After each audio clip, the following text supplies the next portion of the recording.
Today in All Things 80s, this box contains something almost as old as I am.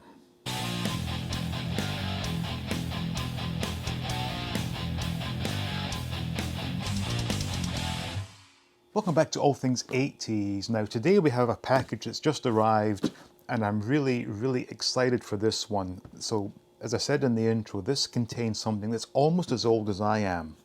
Now it contains a toy, obviously, but it's a toy that whilst I did not own it as a child, I do have fond memories of playing with it as a child. And once we get it opened up, I can share that experience. But this is something that I've been on the lookout for quite some time and was never finding a good example at a good price. Well, that search came to an end last week when on eBay I saw it and I thought, you know what the hell, click, I'm going to buy it, and it's arrived. So without further ado, let's see something almost as old as me.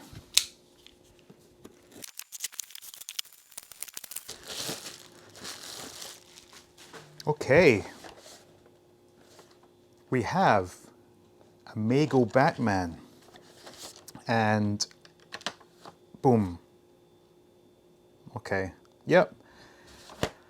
Whew. So this is in fact the less common 12.5-inch version of Batman, and it is indeed the French version. It did say on eBay it was the French edition, although it does seem to state that it was made for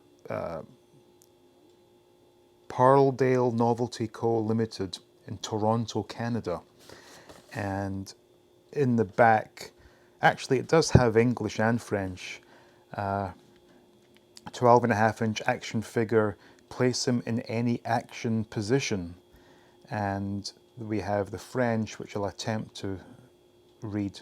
I did study French in high school, so I haven't spoken French since 1988, I believe. Mannequin de 12, what was that?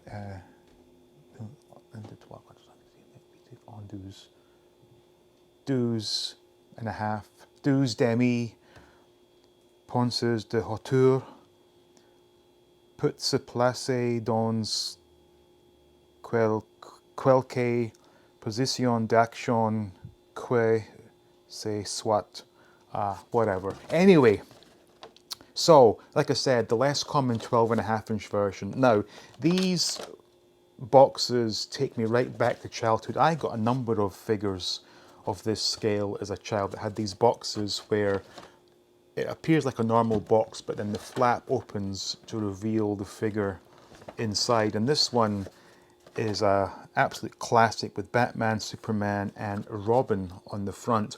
Now, because this is the less common 12.5-inch scale M.a.s.k, the accompanying Robin for this was in fact 9.5 inches tall, and those by all accounts are very hard to find, so I may just be having Batman on his own, but that's quite alright because this is the one I remember.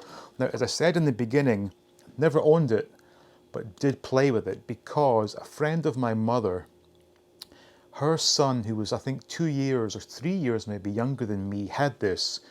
So when my mom would go to this friend of hers for tea and biscuits, I would get dragged along. But I didn't mind in this instance because the boy at that house had this and I absolutely loved playing with it. Now, don't worry, this is not brand new, so I don't want anyone crying about me opening a vintage toy. But apparently the figure is supposed to be in a pretty new condition. And actually, to be fair, it does seem to be the case. There is some sort of dirty spots on the back of the head and the cape. I think that's just from rubbing in the box. So, to get reunited with this is rather special. Now, the reason I know for a fact that it was the 12-inch version that I played with at this boy's house and not the normal 8-inch version was because when we played, we had Action Man and this Batman playing together, and they were more or less the same height. Now, by today's standards, this is very basic. extremely basic, in fact. If you were to line this up next to a hot toy, this will not look at all impressive. However, going back 40 plus years, this was as good as it got as far as Batman figures were concerned.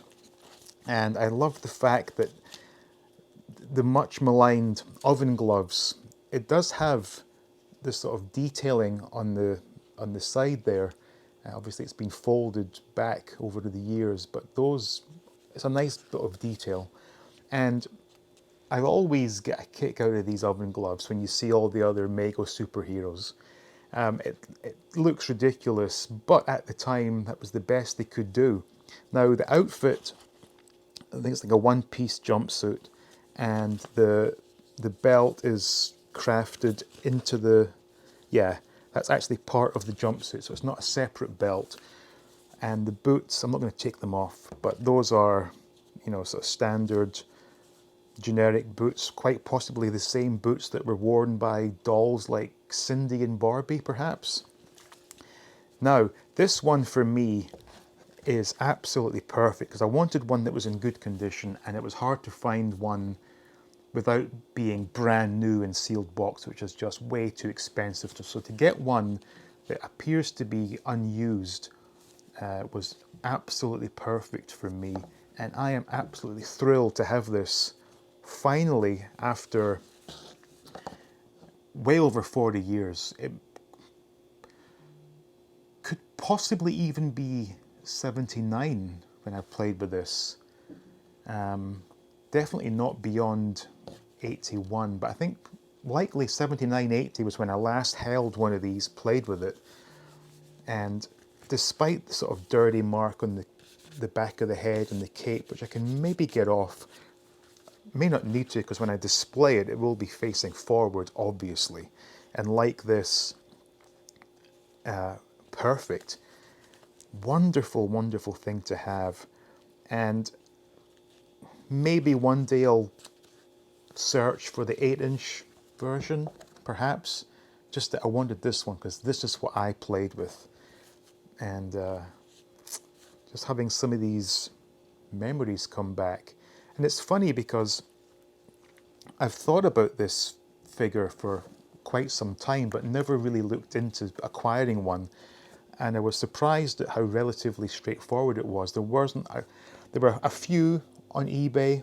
Like I said, some of them completely brand new were too expensive for my purpose. So this one is a welcomed addition to my Batman collection. The only issue I'm having now is, do I go in search of that elusive 9.5-inch Robin, which by all accounts is extremely rare, so perhaps this will just be a solo Batman, but nevertheless this will be added to my Batman collection and will be a very important part of that. So I hope you enjoyed this. Let me know in the comments if you had this as a child, or if perhaps you had the 8-inch version. But anyway, thank you all for watching. Special thanks goes out to the patrons. Please like, please subscribe, and stay tuned for more videos from All Things 80s.